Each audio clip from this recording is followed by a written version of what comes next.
Boards are in 45 days, and whatever you do from today decides your result. Hey guys, I am Ashika and I am a CBSE 10th grader. In this video, I will share my 45-day strategy, which I think is one of the best strategy to study for board exams. I will tell you all exactly how I'm going to study in these 45 days in detail so that you can also make the perfect plan for yourself. I will tell you exactly how to make it, so make sure that you stick till the very end. सबसे पहले अगर तुमने अभी तक कुछ भी नहीं पढ़ा है, देन प्लीज स्टार्ट स्टडिंग अगर तुम्हें फेल नहीं करना है तो, because now is literally the time to start studying if you haven't already. क्योंकि अगर तुमने अभी पढ़ना स्टार्ट नहीं किया ना तो तुम्हारा कुछ भी नहीं हो सकता है. ठीक है, so please start studying right now if you haven't already. And if you are someone who has been studying consistently the entire year, अगर तुम अब लेजी हो गए एंड तुमने अगर अब गिव अप कर दिया, सो तुम्हारा भी कुछ नहीं हो सकता एंड तुम्हारा पूरा दिन कंसिस्टेंटली पढ़ना is going to go to waste. So make sure that you spend these last 45 days extremely wisely and you do not waste them. तुम्हें अब एक्चुअली में अपने कंफर्ट जोन से बाहर आना पड़ेगा and you will need to study a lot because otherwise you won't get your desired marks board exams में. So I will be breaking down this video into what you need to do in the first 10 days, the next 10 days and the last 15 days which will be left for boards. And I guarantee you, if you follow this religiously, consistently, and if you're actually disciplined with yourself, nobody can stop you from getting your desired percentage in board exams. So without wasting any more time, let us start. And if you haven't already, please subscribe to my channel and also follow me on Instagram. Here is my Instagram ID. So yeah, now let us start with the first 10 days plan. Okay, see, so this is what we need to do in the first 10 days. First of all, जिन लोगों ने कुछ भी नहीं किया है अभी तक, जिन लोगों ने अपना सिलेबस तक कंप्लीट नहीं किया अभी तक, first of all, do that. Okay, complete your syllabus and prioritize the high weighted chapter. I will give you all the list of the high weighted chapters in this video only. And see, अगर तुम उन लोगों में से हो जिन्होंने पूरा साल अच्छे से रिवाइज किया है, I am sure you must have some chapters जो तुम्हें कुछ चैप्टर से कम आता है, मतलब जो चैप्टर्स तुम्हारे लिए डिफिकल्ट है, जिन चैप्टर्स में तुमने अपने प्रीवियस एग्जाम्स में ज्यादा से ज्यादा मार्क्स लूज किए हैं. So in these 10 days we are going to do the detailed revision of these chapters. And by detailed revision मतलब जो तुम्हारे notes हैं उनको तुम पूरा detailed तरीके से तुम revise करोगे, तुम extensive question practice करोगे. Basically we are going to focus these 10 days majority उन्हीं chapters पे जिन पे हमारी सबसे ज़्यादा mistakes हुई है. And for that we are going to use the Eisenhower matrix because हमें prioritize करना है वो chapters जो difficult हो और जिनका weightage exam में ज्यादा हो. So this is an Eisenhower matrix. As you can see, मैंने जिस तरीके से चीजें लिखी है तुम लोगों को भी लिखनी होगी. You can make it in your notebook and then start writing chapters. मतलब जो difficult है उसको difficult के अंदर लिखो and जो high weightage है उसको high weightage में and जो low weightage है उसको low weightage में.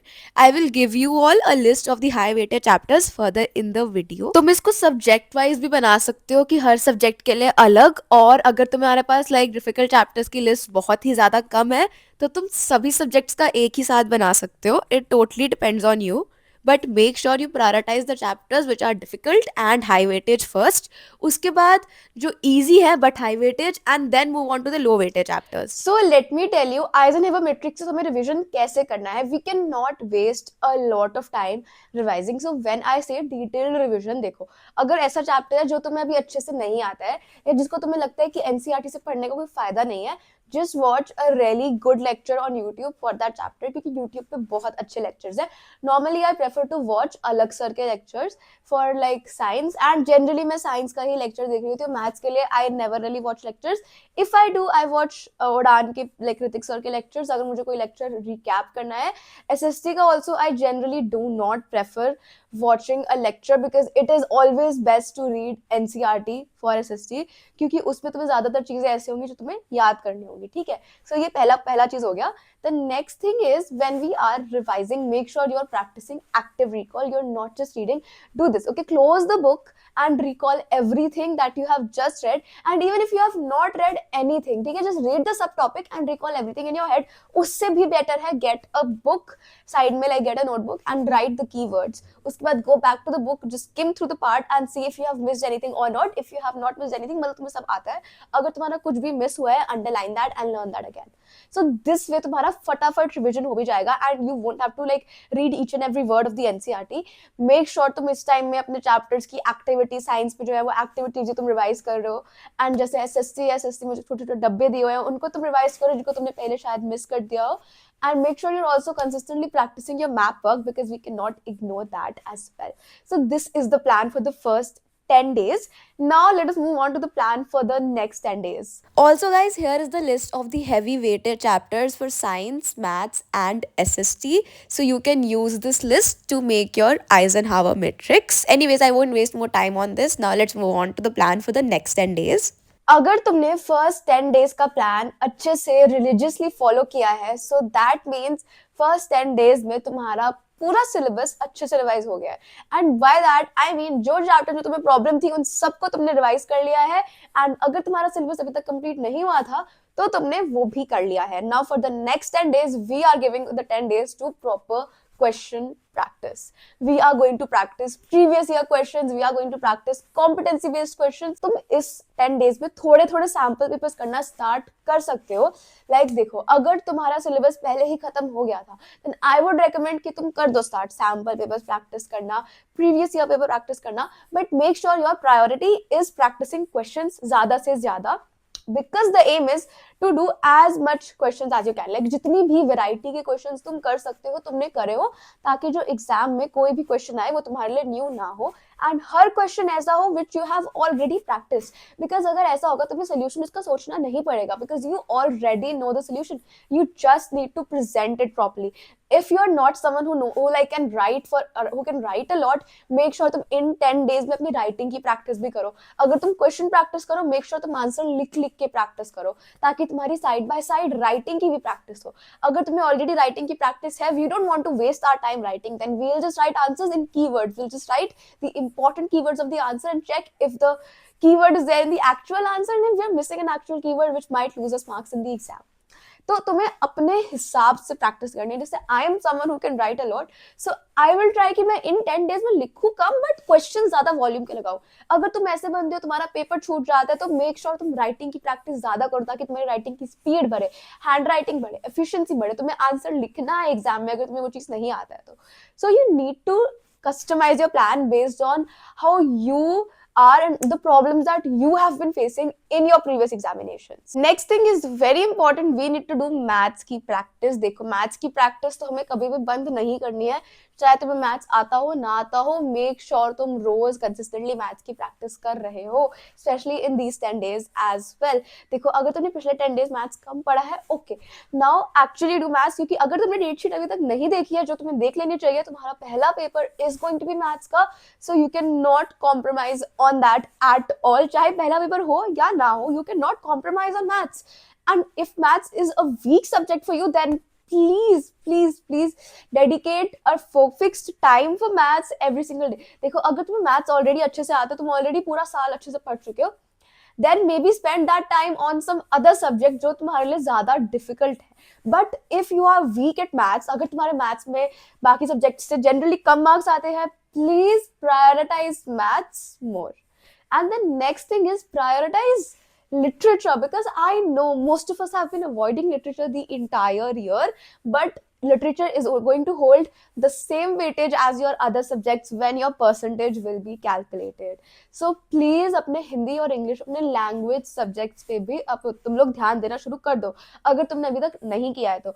I would recommend we should also practice unseen passages, because sometimes we just let that go, and personally I lose maximum marks in unseen passages, so I am going to do at least 10 for both Hindi and English before my board exam. And I recommend अगर तुम लोग के passage में marks loose होते हैं, तुम लोग भी बोर्ड एग्जाम में लाइक मार्क्स लाने के लिए पैसेज प्रैक्टिस करो. जस्ट लुक अप गूगल पे जो तुम्हारा लाइक इंग्लिश है, whether it's language and literature और it's communicative, search unseen passage sample CBSE class and just start solving. Okay, and make sure तुम सब कुछ ऑनेस्टली सॉल्व करो. अगर तुम सोल्यूशन देखकर ही सॉल्व कर रहे हो उसका कोई फायदा नहीं है. अगर तुमने अभी तक मिस्टेक नोटबुक नहीं बनाई है तो तुम वो बना लो. जो तुम्हारे क्वेश्चंस गलत होते हैं, write it down over there, because it is going to be very very helpful for the last 15 days, हमारे एग्जाम से पहले वाले जो 15 days होने वाले. Now I am going to talk about the last 15 days before your board exams, the most stressful time there is, but you can make it less stressful by following this. देखो last 15 days में हमें बहुत सारे, and I mean बहुत सारे sample papers practice करने हैं, previous year papers practice करने हैं प्रॉपरली विद टाइम, लाइक 3 घंटे बैठ के तुम्हें करना है. अगर तुम्हारा 3 घंटे से पहले हो जाता है then just get up and check it, because we do not have a lot of time to waste कि हम उस पूरा 3 घंटे, अगर हमारा 2 घंटे में पेपर हो गया तो 1 घंटा हम वेस्ट करते. No, we do not have इतना टाइम कि हम ऐसे अपना टाइम वेस्ट कर दे. देखो पहले तुम previous year paper, sample paper पहले भी कर रहे थे, but now that is the main thing which we need to focus on. Question practice बहुत ज्यादा हमें नहीं करनी है. मेक श्योर जो तुम्हारी मिस्टेक बुकलेट है तुम उसको उठाओ एंड उसके क्वेश्चन प्रैक्टिस करो. जो तुम्हारे स्कूल वालों ने टेस्ट लिया है, लुक एट अपनी आंसर शीट, लुक तुम्हारे टीचर ने कहाँ कहाँ तुम्हारे मार्क्स डिडक्ट करे हैं, तुम्हारे कौन से मिस्टेक्स कंसिस्टेंटली हो रहे हैं. एंड आई रेकमेंड जो तुम्हारे लाइक स्कूल के पेपर्स है, प्री बोर्ड के पेपर्स है, उनको वापस सॉल्व करो एक बार, अगर तुम्हारे प्री बोर्ड में बहुत कम मार्क्स आए हो, या फिर अगर तुम्हारा एक सेट हो चुका है, solve the other set. Because school वाले when they set pre board का paper, they usually put the questions जो प्रीवियस एग्जाम्स में सबसे ज्यादा पूछे गए हैं. सो अगर तुम अपना प्री बोर्ड का पेपर अच्छे से कर पा रहे हो, that means you are pretty prepared for your board exams. And maths भाई लाइक तुम लगा लो मुझे 15 दिन रोज 2 घंटे मैथ्स करनी है, एंड इसमें तुम वो वाले चैप्टर्स को फोकस करो जो तुम्हारे वीक चैप्टर्स है, जो इजी चैप्टर्स पे बार बार टाइम वेस्ट मत करो. Make sure that you practice difficult questions instead of practicing the basic questions for 2 hours. Make sure in those 2 hours you practice different types of questions instead of just practicing like same question with different numbers. If you're practicing questions and तुम्हारे सारे questions सही हो रहे हैं, that means you're not practicing questions which are difficult enough. You need to practice questions which are challenging for you. And तुम CBSE की website पे जाके search कर सकते हो competency questions for maths and you can practice those, because I think CBSE has competency based questions अपनी website पे ही, like इस साल के आई थिंक उन्होंने अलग से अपलोड करे हैं. सो yeah, that would also be very helpful. Now your call to action for this video would be to go and make a January calendar and write down your first 10-day plan. Write down तुम कौन से chapters को करने वाले हो and make that Eisenhower matrix and fill it up with the chapters based on the difficulty and the weightage. I have already given you a high weighted chapters list, so use that to make your Eisenhower matrix. And I wish you all the best for your board exams. I wish me also all the best for my board exams. I am sure we all will get our desired percentage because we all have been working hard. If you have made it till the end of this video, that means you are also very serious for your board exams. And do subscribe to my channel if this video helped you out at all. अगर तुम्हें help नहीं हुआ इससे तो मत करना subscribe. That's it for this one, guys. I love you always. Bye bye.